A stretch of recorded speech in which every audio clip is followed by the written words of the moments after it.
1982, my brother was diagnosed with HIV. And I remember going with my brother to shooting galleries. And as we walked in, on the table was a glass jar, a clear jar. And it was full of syringes. The water was already pinkish red. And I remember people knocking on the door and they could rent a syringe and just go and, inject and come back and put that needle right back into the jar. And someone else would come and knock on the door and rent the same syringe and reuse it.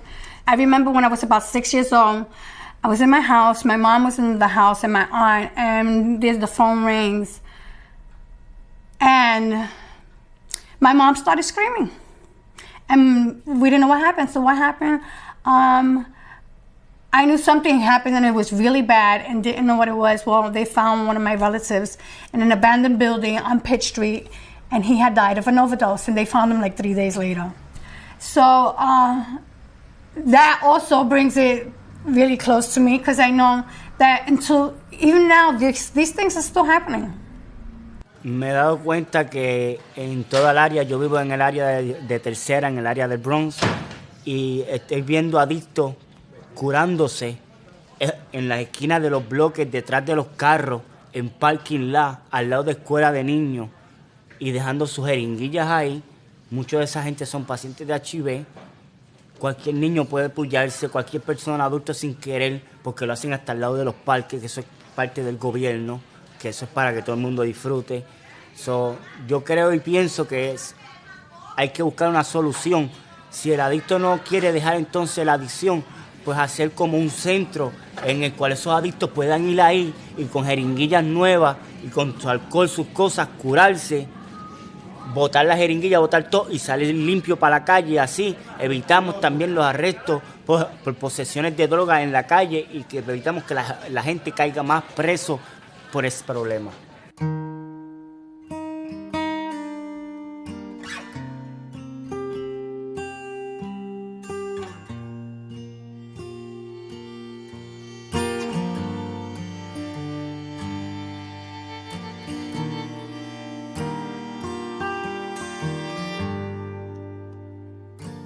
Well, for me, as a young person, it was initially my bedroom. That was probably the safest place I've ever injected. Honestly, it was home. But as my addiction progressed, of course, it led me to much less safer environments. This event happened, actually it was a nice day, and I was with a friend of mine who hasn't been around for a while. And we copped a few bags of dope, and I said to him, I said, listen, dude, you haven't done nothing for a while, so, just do freaking, a test shot and see what's going to happen before you want to, just go what you usually do. Of course, he wasn't trying to understand. He wasn't going for that one. So we walked a couple of blocks. We got into a park where people usually go and get off at. Earlier in my use, it would be good if you could find a bathroom someplace warm with lighting and you could sit down on a flat surface and use the sink in the bathroom to get everything together. That was a good day. Quite often it was just in the car. We'd find some place that we could park the car and just shoot up. And car washes was a common place, parking lots. But sometimes that wasn't a choice. I once shot up while driving down the interstate using the seatbelt to tie myself off and cruise control. Because you'll shoot up wherever you have to. I mixed up one bag for him. He did it. And he was okay, and then he looked at me, he's like, can you please just mix up another bag for me? I just want to do another bag. And I looked at him, I was like, are you sure you really want to do that? My phone rang, and I was on the phone, and I'm talking on the phone, and when I turned back around, he was on the ground. There's many times in my life where I'd gone out and just driven someplace because I couldn't necessarily get high at my house, and I didn't have anywhere else to go. I couldn't continue to go to the same McDonald's or Dunkin' Donuts that we'd go to every single time because they start to identify who you are and what you're doing, and they don't want you there. So I would just drive off someplace in the middle of nowhere where nobody's going to find me if I overdose. And I think that's probably pretty common.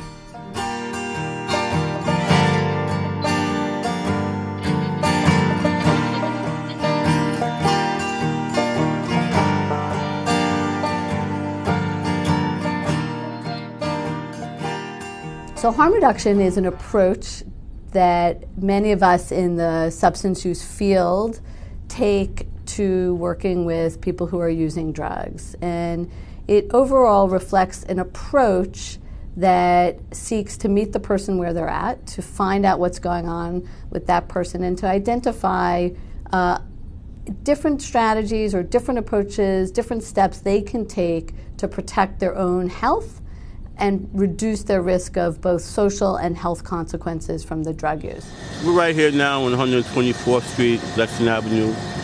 This is one of the parks where most of our individuals that receive our services come and inject because they don't have a safe place to inject. Most of the individuals are homeless. So this is like one of the parks that we come into and look for dirty syringes that may be left over from people that are being used. So as you can see, I'm sitting here on this bench.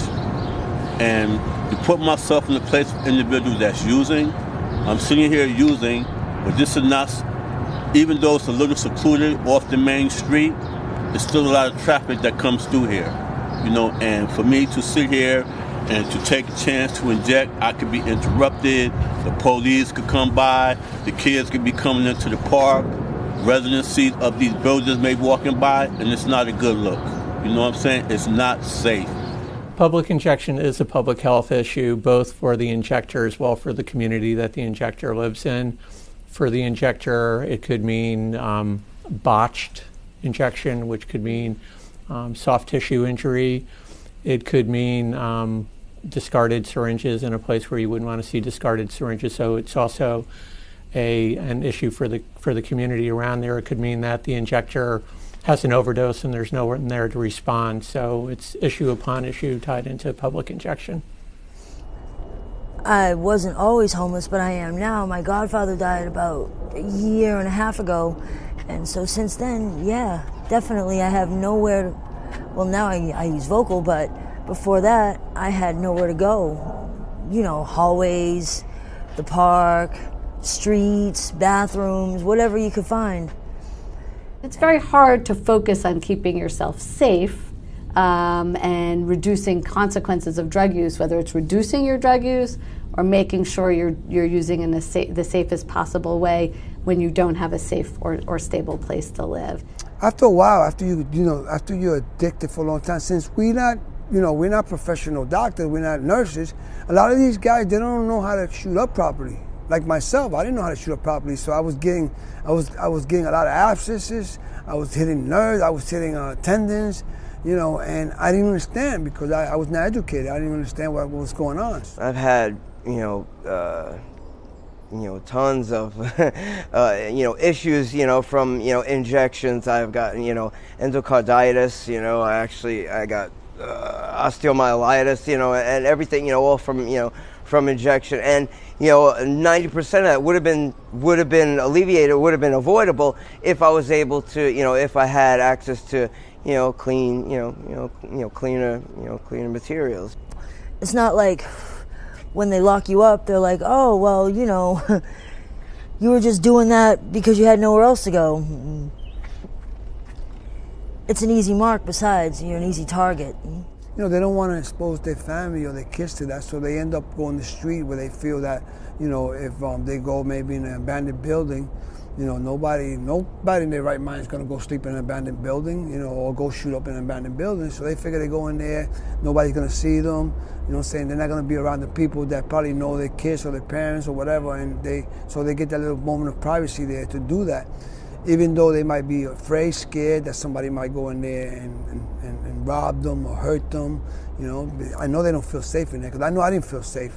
I think you have public injection wherever you have injectors. It's, again, folks don't choose to be public injectors. I think that if they had a place to go where they wouldn't be harassed by police or open to public view, they would do that.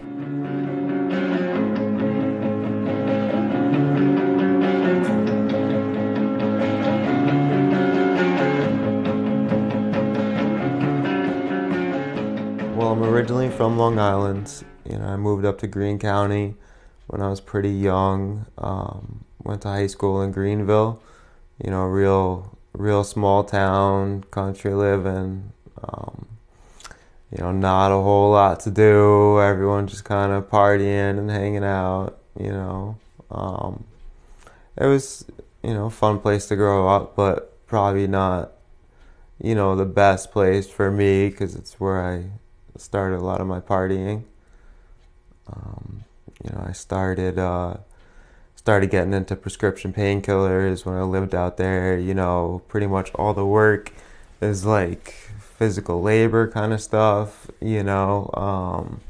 So, you know, you're just working hard, you just kind of want to relax afterwards, eat a couple of painkillers, you know. It's just kind of what everyone was doing. Then kind of before we knew it, heroin kind of exploded.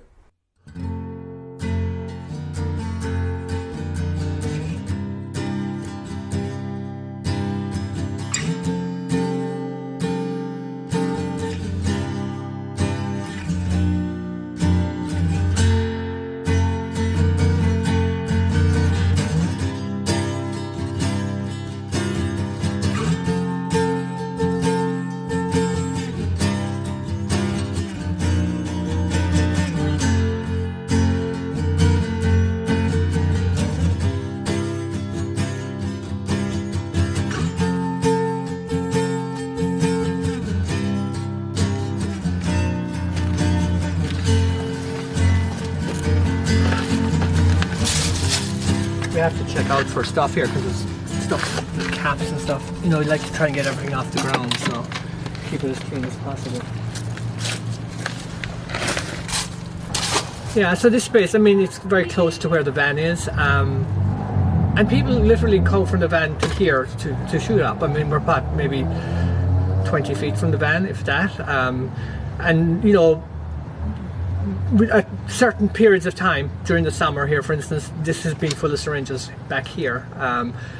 Then it suddenly gets quiet and then moves over to the other side of the van. So this area around here, there is usually people are using right here. Outside of New York City, some of the issues are the same for a lot of our participants and the people that we serve. And then there are some things that are unique in that, you know, we serve large geographic areas here. So we have urban centers, you know, like Albany, Schenectady, Troy, and then they're surrounded by suburban and then very rural areas. And so the patterns of use and the patterns of folks traveling tend to be maybe a little different in that if you live in one of those rural areas, you need a vehicle in order to get into access services, into access harm reduction, into certainly to find and purchase drugs. The 3 or 4 people who, you know, we were all real close and kind of looked out for each other, and, you know, we would take the trips to go pick up together and, you know, to use together, you know, go pick up and pull into some dark alley maybe, you know, and shoot up and kind of try to hide while you're doing it. Sometimes while you're driving down the road, you know, shooting up, or, you know, maybe even try to find some bathroom somewhere, you know. Fast food restaurants and public restrooms are places where people will use, but also we have people who inject in the woods, and, you know, that's not just in the woods in rural areas, that's the woods right off of main drags in the urban setting. It was crazy. You know, we'd be going out in the woods to use. I mean, I remember, you know, not having water or anything and just using like creek water to, you know, shoot up with, you know, not knowing what the heck is in it. You know, we used to joke about getting like beaver fever or something, you know, shooting up with the creek water. Yeah.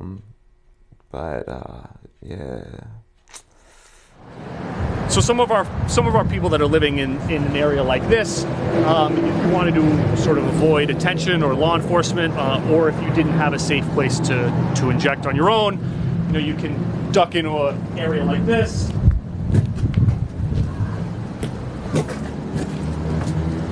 Where obviously at least you'll be out of view, but, you know, again, there's a mouse running around down here. There's a bunch of litter. again, not a great environment for safe injection, especially if you're sort of hurrying and worrying about attracting attention to yourself. Fear, lots of fear, panic even to finish, of course, injecting and then to get out of there as soon as you can. And I mean, that fear is, I've been in situations numerous times where we're in a moving vehicle and the people in the car are getting high, they're shooting up because it's safest to be on the move and to not get caught. But it's really the most dangerous.